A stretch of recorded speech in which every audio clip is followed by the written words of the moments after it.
Kanchipurda Laiba Berti Kendrazet University da Pangthokpa LLB last year ge exam da University asiga mari leinaba amati authority na masak khangtaba mioising exam thahalambaga mari leinana desamna University ase Lonshinkhre Solon bage khongjang adu ngasi nungthil pung amarom taba aduwaida desam ge Vice President N Rajesh amati Secretary General TS Shyamjai na luchingba team amana chathakibane Khongjang aduga mari leinana desam ge Secretary General TS Shyamjai na hai Kanchipurda Labour University asida tha asigi kunmanga dagi kuntaret fauba pangthokiba LLB ki last year exam da aranba mongda mahiroi kaya exam thare haibigi wakat ama mioi kharana desam da pirakhi madugi matung inda ngarang desam na university asida chatuna yengsilubada nan Manipuri kharana exam tharaga lamdam asigi masak naiba advocate ahumna invigilator oiraga leramba thengnarakhi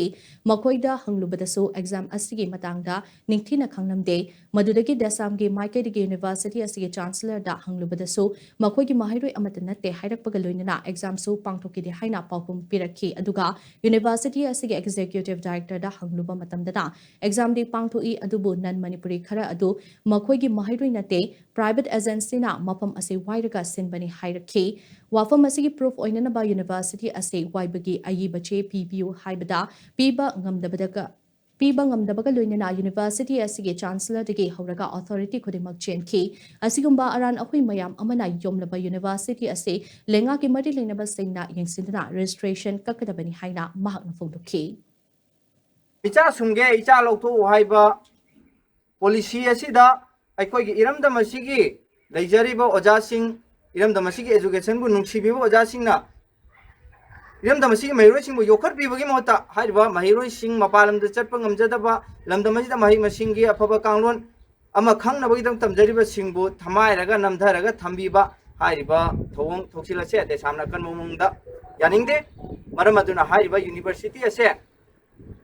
matam kaktana matam chupagi waina de samna thong lonjin jabani aduna mari laina ba authority sing na haiba university ase da piram leba registration ase atu matam da kakthak kadawni Bir Tikendraji University gi mingda certificate kaya ama lona aikoi gi correspondent office Delhi da laiba BTOC gi correspondent office tagi